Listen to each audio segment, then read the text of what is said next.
नमस्कार, वंदे मातरम। दोस्तों, स्वागत है आप सबका सैनिक पाठशाला में। आज के इस वीडियो में 8वें पे कमीशन के फिटमेंट फैक्टर के बारे में बात करेंगे। साथ ही साथ 8वें पे कमीशन में आगे आने वाले समय में मिलने वाले एरियर का भी पूरा कैलकुलेशन करेंगे और साथ ही आपका चाहे कितना भी बेसिक हो, आपका आखिर में एरियर का अमाउंट कितना बनेगा उसका भी आगे आपको चार्ट के साथ साथ कैलकुलेशन भी समझाऊंगा, शॉर्ट फॉर्मूला भी बताऊंगा कि कैसे आपने एरियर को निकालना है। तो चलिए दोस्तों, आप यहां पर बोर्ड पर देख पा रहे हैं, मैंने एक पर्टिकुलर फॉर्मूले से कैलकुलेशन करके यहां पर कुछ रैंक्स का एरियर का यहां पर आपको आंकड़ा दिखाया है। देख लीजिए, सिपाही 15 साल सर्विस का उनका एरियर 5 लाख से भी ऊपर का निकल गया है। साथ ही साथ 22 साल सर्विस के नायक का 5,84,000 से भी ऊपर का एरियर निकल गया है। तो ऐसे में ये जो कैलकुलेशन है इसका क्या बेस है, क्या आधार है। साथ ही साथ फैमिली पेंशनर का एरियर देखिए, जिनका बेसिक आज के डेट में 16,140 है, उनका 4 लाख से ऊपर का एरियर यहां पर निकला है। तो ये निकला कैसे है, आखिर क्या इतना एरियर मिलना संभव है? ये कहीं ख्याली पुलाव तो नहीं है?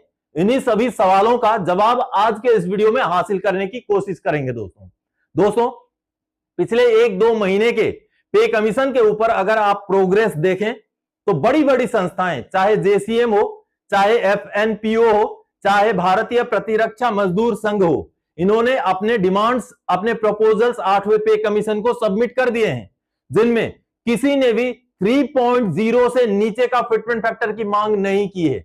दोस्तों, सबसे पहले 7 जनवरी 2026 को federation of national postal organisation यानी कि एफएनपीओ ने ये एक प्रपोजल बनाया जिसमें उन्होंने 8वें पे कमीशन के लिए फिटमेंट फैक्टर की मांग की और सबसे हाईएस्ट फिटमेंट फैक्टर अब तक का यानी कि जनवरी 2026 तक का मांग की गई और उस समय के हिसाब से फिटमेंट फैक्टर जो मांगी गई थी एफएनपीओ की तरफ से वो था 3.0 का फिटमेंट फैक्टर। अब ये रहा 14 अप्रैल 2026 का 8वें पे कमीशन को लेकर के जेसीएम का प्रपोजल, जिस प्रपोजल में फिटमेंट फैक्टर को एफएनपीओ से भी बढ़ा करके मांग की गई और बकायदा इस प्रपोजल को बनाने से पहले कई सारे संस्थाओं के साथ कई दौर की मीटिंग्स हुई। उन मीटिंग्स के बाद फिटमेंट फैक्टर के साथ साथ फैमिली यूनिट वगैरह बहुत सारी चीजों को छानबीन करने के बाद जेसीएम ने फिटमेंट फैक्टर 3.833 की मांग की, यहां पर आप देख पा रहे हैं, और मिनिमम जो बेसिक है उसको 18,000 से बढ़ा करके 69,000 करने की मांग की। और भारतीय प्रतिरक्षा मजदूर संघ ने 16 अप्रैल 2026 के अपने इस प्रपोजल में आप देखिए, इस प्रपोजल में एफएनपीओ और जेसीएम से और 2 कदम आगे बढ़ते हुए फिटमेंट फैक्टर की मांग कर दी। जी हां दोस्तों, और भारतीय प्रतिरक्षा मजदूर संघ के अपने खुद के जस्टिफिकेशन थे और उन जस्टिफिकेशन में भी दम है दोस्तों, और इन्हीं जस्टिफिकेशन के बेस पर उन्होंने फिटमेंट फैक्टर की जो मांग की वो 4 की मांग की। ये देखिए 4.0 की मांग की और मिनिमम बेसिक को 18,000 से 72,000 करने की मांग की। तो अभी आपने 3 प्रमुख संस्थाओं के मांग देखे, फिटमेंट फैक्टर को लेके प्रपोजल देखे। इसके अलावा भी इंडियन टेक्निकल सुपरवाइजर एसोसिएशन ने तो 4.38 तक की भी मांग की है, लेकिन उन्होंने पे लेवल वाइज अलग अलग ऊपर के पे लेवल को ज्यादा, नीचे वालों को कम की मांग की है, जिसका हम समर्थन नहीं करते हैं। चलिए अब आगे बढ़ते हैं दोस्तों ये calculation 8 CPC estimated arrear 24 months, क्योंकि 8वां पे कमीशन में थोड़ा सा देरी होगा ये तय है, क्योंकि दोस्तों 8वां पे कमीशन को रिकमेंडेशन सबमिट करने के लिए 18 महीने का समय दिया गया है, जो कि लगभग अप्रैल या मई 2027 में पूरा होगा। तो उससे पहले तो 8वां पे कमीशन का रिकमेंडेशन सबमिट होगा ऐसे चांसेस कम है, और सरकार को रिकमेंडेशन सबमिट होने के बाद भी 6 से 8 महीने का समय जरूर लगेगा। तो 2027 के आखिर में जाके या 2028 के शुरू में जाकर के 8वां पे कमीशन का भुगतान होने के चांसेस हैं। तो ऐसे में 2026 का पूरा साल और 2027 का पूरा साल यानी कि 24 महीने के हिसाब से मैंने एरियर का कैलकुलेशन किया है। आप मेरी बात से अगर जस्टिफाइड है, आप भी सोचते हैं कि हाँ सही टाइमिंग आपने लिया है, तो कमेंट में ओके या एक्सीलेंट लिखिएगा। चलिए अब आगे बढ़ते हैं। देखिए एरियर का कैलकुलेशन कैसे होगा। आपको अभी जो पेमेंट या पेंशन मिल रहा है जनवरी 2026 से मिल रहा है, लेकिन 8वां पे कमीशन का एरियर का भी कैलकुलेशन जनवरी 2026 से ही होना है। तो आपको जो मिल रहा है या तब तक मिल चुका होगा, उसके साथ जो 8वें पे कमीशन के हिसाब से बनेगा उसका डिफरेंस निकाला जाएगा। समझ गए? उसका डिफरेंस का जो अमाउंट होगा उसको पूरा जोड़ने के बाद एरियर का अमाउंट बनेगा, जो आपको एग्जांपल के तौर पे मैं बता देता हूं और मैंने फिटमेंट फैक्टर लिया है दोस्तों 2.57। ये हमारा 7वां पे कमीशन का फिटमेंट फैक्टर है दोस्तों। हालांकि 8वें में जो मांग है 3 से नीचे की मांग किसी की नहीं है। ये भी मिल जाए ये भी बहुत बड़ी बात होगी, गनीमत होगी अगर ये भी मिल जाए तो 2.57 लेकर के आगे हम फिटमेंट फैक्टर के हिसाब से कैलकुलेशन करते हैं एरियर का। मांग तो आपने देख ही लिया, बहुत ऊपर के हैं, तो 2.57। चलिए अब हमें जो मिल रहा है 60% डीआर के हिसाब से जनवरी 2026 से जून 2026 तक हमें पेंशन मिलना है। तो हम एक मिनिमम बेसिक पेंशन लेने वाले सिपाही का पेंशन लेंगे, जिनका मान लीजिए हम लेते हैं एक सिपाही 20,463 रुपए, एक 17 साल के सिपाही जिनका OROP 3 का रेट का पेंशन है, जो 2006 से पहले के रिटायरी हैं या जिनको एसीपी या एमएससीपी नहीं मिला हुआ है, तो उनका आज के डेट में 20,463 रुपए। अगर इसमें हम 60% डीए को जोड़ देते हैं तो कुल पेंशन इनको आज के डेट में मिल रहा है दोस्तों, उनको मिल रहा है 32,741 रुपए, 32,741 रुपए मिल रहा है। ठीक है, ये कितना महीने का? 1 महीने का। अब इसमें कितने महीने हैं? 6 महीने हैं।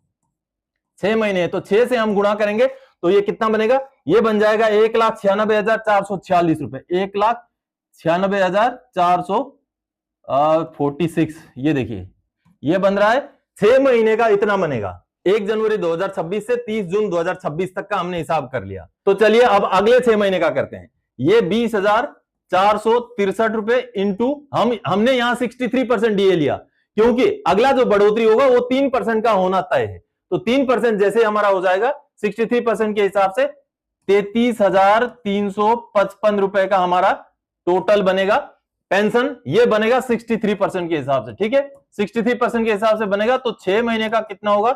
6 महीने का हो जाएगा 2,01,30 रुपए, 2,01,30 रुपए। ये बन गया 6 महीने का। आप खुद भी कैलकुलेशन करके देखेंगे तो आपको भी पता चल जाएगा। चलिए अब अगले 6 महीने का यानी कि जनवरी 2027 से जून 2027 तक का हमने 65% डीए लिया है, 2% की एज्यूम्शन लिया है, 2% की बढ़ोतरी का। अब यहां पर 20,463 रुपए इंटू ये कितना? 65% हम करेंगे तो ये बन जाएगा दोस्तों, ये बन जाएगा 33,764 रुपए, 33,764 रुपए इंटू कितना महीना? 6 महीना, हूबहू वही 2,02,584 रुपीज बनेगा। चलिए अब अगले 6 महीने का यानी कि जुलाई 2027 से दिसंबर 2027 तक का हमने 3% की बढ़ोतरी लिया, 65 से हमने 68% के हिसाब से लिया, तो 20,463 इंटू 68% हम करते हैं तो ये बन जाएगा दोस्तों 34,378, 34,378 इंटू कितना? 6 महीने का, ये बनेगा 2,06,268। ठीक है, ये बन गया 8वां पे कमीशन लागू होने के बगैर ही जो हमें पेंशन मिलता रहेगा, बगैर लागू हुए। अब जैसे ही 8वां पे कमीशन लागू हो जाएगा दोस्तों तो डीए का परसेंटेज कितना हो जाएगा? शुरू वाला 6 महीने में 0 हो जाएगा, ये सबको पता है, तो 0 हो जाएगा। हमने 2.57 फिटमेंट फैक्टर लिया है तो 20,463 जिनका बेसिक है इंटू 2.57 का फिटमेंट फैक्टर हमने लगा दिया तो 52,590 हो गया। 52,590 रुपए उनका क्या हो गया? बेसिक बन गया। अब डीए तो है नहीं तो सीधा सीधा इसको 6 महीने से गुणा कर देंगे, 6 महीने से हम गुणा कर देंगे तो ये बनेगा 3,15,540 रुपए, 3,15,540 रुपए। तो अब ये 6 महीने का और ये 6 महीने का जो आप ले चुके हैं और जो 8वें पे कमीशन के हिसाब से जो आप लेने वाले हैं, ये दोनों का डिफरेंस बनेगा आपका एरियर। तो शुरू वाले 6 महीने का एरियर कितना बन रहा है? देखिए इसके साथ इसको माइनस कर दीजिए और ये बन रहा है दोस्तों, ये बन रहा है 1,19,094 रुपए 94। तो ये बन गया पहले 6 महीने का एरियर। ठीक है, अगला देखिए, अगला हमने 6 महीने में जुलाई 2026 से दिसंबर 2026 तक 3% का डीए बढ़ोतरी लिया, इसके हिसाब से ही ले लिया हमने। ठीक है, अब ये 3% किस पे लगेगा? ये 3% लगेगा नया बेसिक पे, क्योंकि हमने 8वें पे कमीशन के हिसाब से इधर हिसाब किताब करना है। तो ये कितना बनेगा? 20,463 के बजाय अब आपका बेसिक कितना बन चुका है? 52,590 रुपए इंटू आपको 3% के हिसाब से। ठीक है, 3% के हिसाब से आपका नया बेसिक इसके साथ गुणा करेंगे तो ये बन जाएगा 54,168 रुपए, 54,168 रुपीज। इसको कितने महीने से? 6 महीना हो रहा है, 6 महीने से हम गुणा करेंगे तो ये बन रहा है, ये बनेगा दोस्तों 3,25,008 रुपए। और दोनों में अगर हम ये अमाउंट में और ये अमाउंट में अभी डिफरेंस निकालते हैं, ठीक है, same duration before 8 CPC, after 8 CPC, तो ये निकला इतना 6 महीने का, ये निकला इतना, तो दोनों का हम डिफरेंस अब निकालेंगे। ये डिफरेंस बनेगा 1,24,878, 1,24,878 का डिफरेंस बनेगा अगले 6 महीने के लिए। फिर हमने और 2% की डीए बढ़ोतरी कर दी, डीए 5%, यानी कि 8वें पे कमीशन के बाद का डीए की बात हो रही है। ये अब जुलाई 2027 से जून 2027 तक ये बनेगा 52,590 इंटू 5%, 5% के हिसाब से ये बन जाएगा दोस्तों, ये बनेगा 55,220 इंटू 6 महीने का, तो ये बनेगा 3,31,320, 3,31,320। तो इसके साथ इसका आप डिफरेंस निकालेंगे, ये डिफरेंस कितना बनेगा, ये बनेगा 1,28,736 रुपए का डिफरेंस। ये देखिए, अब अगला आखिर का 6 महीना, हमने 2 साल का निकाल रहे हैं, हम 6 महीने के हिसाब से इसलिए निकालते हैं कि 6 महीने में डीए की बढ़ोतरी हो जाती है। चलिए अब 52,590 इंटू, अब यहां हमने 8% ले लिया, अगला 6 महीने में 3% डीए की बढ़ोतरी ले ली, यहां भी उसी हिसाब से लिया था, तो अब ये 8% के हिसाब से हमारा कितना मंथली पेंशन बन जाएगा, 56,798 इंटू 6 महीने का निकालेंगे, 6 महीने का निकालेंगे तो ये बन रहा है 3,40,788 रुपए। अब इसके साथ इसका डिफरेंस निकालेंगे तो ये डिफरेंस बनेगा 1,34,520। अब ये हो गया हर 6 महीने का डिफरेंस का अमाउंट, जो कि हमारा एरियर कहलाता है, समझ गए।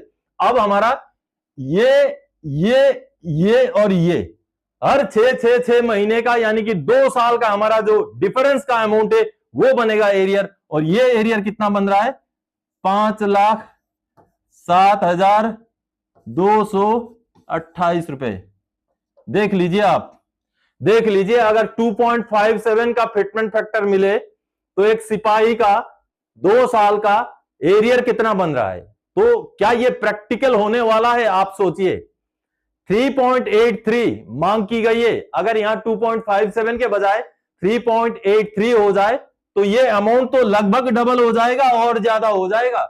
तो ये कैसे हो पाएगा, ये आगे समय बताएगा। हालांकि मांग जस्टिफाइड है, मांग में जो फैमिली यूनिट की बात की गई है, मांग में जो डीएडीआर के पिछले 10 साल के ना बढ़ने की बात की गई है, बहुत सारी चीजों को जस्टिफाई करके सामने रखा गया है। तो जिन्होंने भी 3.833 की मांग की है, जिन्होंने भी 4.38 की मांग की है, जिन्होंने भी 4.0 की मांग की है, उन्होंने भी अपने पॉइंट्स दे के मांग की है, जस्टिफाइड तरीके से मांग की है। लेकिन हमने उतना ना लेकर के 2.57 ही लिया, लेकिन बावजूद इसके जो एरियर का अमाउंट, एक सिपाही का एरियर का अमाउंट देखिए कितना हो गया। तो ये तो मैंने एक पेंशनर का कैलकुलेशन समझाया। चलिए अब आपको मैं चार्ट दिखाता हूं, चार्ट देख के समझते हैं कि आपको भी जानने का दिल कर रहा होगा कि आपका कितना बनेगा, सभी का, चाहे आप किसी भी रैंक के, किसी भी पे ग्रुप के हैं, आर्मी, नेवी, एयरफोर्स, किसी भी कोर के, किसी भी सर्विस के हैं, आपको आपका एरियर का कैलकुलेशन पता चलेगा। चार्ट देखेंगे, उसके साथ ही साथ एक शॉर्ट फॉर्मूला भी बता दूंगा, उससे आपको पता चलेगा। चलिए देखते हैं। दोस्तों, आपने 8वां पे कमीशन का एरियर का कैलकुलेशन किस तरीके से होता है वो बोर्ड में समझ लिया। अब आप सामने 8वां पे कमीशन का जो एरियर का चार्ट है, पिछले बोर्ड में दिखाए गए कैलकुलेशन के हिसाब से, वो आपको दिखा रहा हूं। और इस चार्ट को बनाने के लिए मैंने फिटमेंट फैक्टर 2.57 को इस्तेमाल किया है। अगर 2.57 का फिटमेंट फैक्टर 8वें पे कमीशन में मिल जाए और हमें जनवरी 2028 से बढ़ा हुआ पेंशन या पेमेंट मिले, और 2026 और 27 का 2 साल का, यानी कि 24 महीने का एरियर का कैलकुलेशन होकर के मिले, तो टोटल एरियर कितना बनेगा वो आपको सामने दिखाई दे रहा है। तो इस चार्ट में मैंने OROP 3 का रेट का पेंशन लिया है, ordinary family pension normal rate के फैमिली पेंशनर का भी OROP 3 का पेंशन लिया है। ये वाई ग्रुप का पेंशन है। आगे मैं आपको एक शॉर्ट फॉर्मूला भी बता दूंगा। आपका पेंशन का अमाउंट अगर इस चार्ट में नहीं है तो आप अपना कैलकुलेशन, बिल्कुल सिंपल सा एक फॉर्मूला बताऊंगा, उससे आपका एरियर का अमाउंट निकाल पाएंगे। चलिए अब आपको समझा देता हूं इस चार्ट में किस तरीके से आपने देखना है। अब देखिए, इस चार्ट में मैं एग्जांपल के तौर पे आपको समझा देता हूं। एक सिपाही जिनका 17 साल का लेंथ ऑफ सर्विस है, जिनको हवलदार का अगर एसीपी या एमएससीपी मिला हुआ है तो उनका बेसिक पेंशन आज के डेट में ओआरओपी 3 का रेट में 22,476 रुपए है। तो उनका जो 8वां पे कमीशन में 2.57 का अगर फिटमेंट फैक्टर लग जाता है तो उनका बेसिक पेंशन बन जाएगा 57,763 रुपए। और अगर उनको 2 साल का एरियर मिले तो एरियर का कैलकुलेशन इस तरीके से बनता है 5,57,117 रुपए, जिसका पूरा कैलकुलेशन मैंने अभी थोड़ी देर पहले आपको बोर्ड में समझाया। उस तरीके से कैलकुलेशन करें तो इनका एरियर इतना बन जाएगा। उसी हिसाब से इन्हीं 17 साल लेंथ ऑफ सर्विस के हवलदार, एमएससीपी के रैंक के ordinary family pension normal rate में पेंशन लेने वाले पेंशनर का आज का डेट में बेसिक पेंशन ओआरओपी 3 का रेट में 13,486 है। जो बढ़ के 8वां पे कमीशन में 2.57 का फिटमेंट फैक्टर मिले तो 34,659 रुपए हो जाएगा। और इन्हीं का अगर पिछला जो कैलकुलेशन मैंने बोर्ड में समझाया वो ऐसे कैलकुलेशन किया जाए तो 3,34,270 रुपए का एरियर बन रहा है। आप देख पा रहे हैं ये पूरा चार्ट आपका, जहां पर भी रैंक, लेंथ ऑफ सर्विस या बेसिक पेंशन है वहां पर आप यहां देख सकते हैं। अब अगले पेज में लेके चलता हूं। ये देखिए अगले पेज में आपको ये देखिए हवलदार से लेकर के आके ऑनरेरी कैप्टन 32 साल लेंथ ऑफ सर्विस तक का पूरा सभी पेंशनर का यहाँ पर चार्ट है। ये वाई ग्रुप का चार्ट है दोस्तों, ये आप देख पा रहे हैं। आपका जहां पर भी पेंशन का अमाउंट है उसी रो को आगे पूरा देख लीजिएगा। अगर हम सूबेदार 28 साल लेंथ ऑफ सर्विस की बात करें तो ओआरओपी 3 का रेट में आज के डेट में जिनको पेंशन मिल रहा है, जिनको ओआरओपी 3 से ज्यादा का पेंशन मिल रहा है उनको अलग से कैलकुलेशन करना पड़ेगा, वो आगे मैं बता दूंगा। शॉर्ट फॉर्मूला है। तो 28 साल लेंथ ऑफ सर्विस के ओआरओपी 3 का रेट में पेंशन लेने वाले सूबेदार का बेसिक पेंशन 30,175 रुपए है। जिनको 8वें पे कमीशन में अगर 2.57 फिटमेंट फैक्टर मिले तो 77,550 बेसिक बन जाएगा। और एरियर का अमाउंट देखिए 7,47,954 रुपए। वहीं ऑर्डिनरी फैमिली पेंशन उन्हीं के पेंशनर की बात करें तो ये 18,105 से बढ़कर 46,530 और एरियर 4,48,772। दोस्तों ये एरियर का अमाउंट तब बनेगा जब अगर एरियर 2 साल का मिले और फिटमेंट फैक्टर 2.57 का मिले और बोर्ड में जिस तरीके से डीए का परसेंटेज समझाया गया है उस तरीके से डीए का परसेंटेज मिले तब की बात कर रहा हूं। चलिए अब जिनका भी पेंशन इस चार्ट में मौजूद नहीं है, जितना भी आपका बेसिक पेंशन या बेसिक पे है उसको आप 24.787 से गुणा कर दीजिए। 24.787 इंटू आपका बेसिक पे या बेसिक पेंशन, तो आपको 2 साल का जो मैंने पूरा कैलकुलेशन अभी समझाया, पूरा 2 साल का वही हूबहू अमाउंट आएगा, जिसमें 5 या 7 रुपए का डिफरेंस टोटल अमाउंट में हो सकता है। तो इस तरीके से आप लगभग जो है 2 साल का 8वें पे कमीशन का एरियर का कैलकुलेशन समझ सकते हैं दोस्तों। तो आप सबने देखा दोस्तों, पूरा चार्ट देखा और शॉर्ट फॉर्मूला भी समझा कि कैसे आपने एरियर का कैलकुलेशन निकालना है। लेकिन ये शॉर्ट फॉर्मूला तब लागू होगा जब एरियर 2 साल का हो और जब फिटमेंट फैक्टर 2.57 का हो, तभी ये एरियर का फॉर्मूला कारगर होगा, अदरवाइज कारगर नहीं होगा। इसमें बहुत सारे अभी बोलेंगे कि अभी तो पे कमीशन ने रिकमेंडेशन नहीं दिया है, फाइनलाइज कुछ हुआ नहीं है, फिटमेंट फैक्टर नहीं मिला है, आपने तो पूरा पूरा एरियर ही दिला दिया। ऐसी बात नहीं है। जब भी चुनाव वगैरह होते हैं तब भी सालों पहले से, कई दिनों पहले से या चुनाव होते ही आकलन होते हैं, किनको कितने सीट मिलेंगे, किसकी सरकार बनेगी या किस जगह पर कितने वोट पड़ेंगे, कौन से कास्ट के कितने वोट होंगे, वो सारा आकलन होता है। इसी तरीके से 8वां पे कमीशन जब बैठ गया है तो 8वें पे कमीशन को लेके, इसके फिटमेंट फैक्टर को लेके, इससे बढ़ने वाले पेमेंट को लेकर के, इसके एरियर को लेकर के इस तरीके की जानकारियां आपको मिलती रहेंगी। अब आपकी जिम्मेवारी है कि आपने कौन से इंफॉर्मेशन के साथ रहना है, कहां पर आपको लगता है कि जस्टिफाइड तरीके से समझाया गया है, ये सारी चीजें आकलन करना आपका काम है। कौन से वीडियोस आपको देखने हैं, कौन से नहीं देखने हैं, सब कुछ आपके ऊपर है दोस्तों। और आखिर में आप सबसे आग्रह है, अगर सैनिक पाठशाला चैनल को अभी तक आपने सब्सक्राइब नहीं किया है तो चैनल को सब्सक्राइब करें, वीडियोस को दोस्तों के साथ शेयर करें, लाइक करें और वीडियोस को हाइप भी जरूर करें ताकि बाकी भी पेंशनर्स, बाकी भी जो व्यूअर्स हैं उन तक जानकारियां पहुंच सकें। तो दोस्तों आज के इस वीडियो में 8वें पे कमीशन से जुड़ी हुई इसी कैलकुलेशन को लेके आया था। आने वाले समय में और कोई जानकारीदायक, आपसे सरोकार रखने वाला विषय लेके मैं फिर से हाजिर हो जाऊंगा। तब तक के लिए जय हिंद दोस्तों।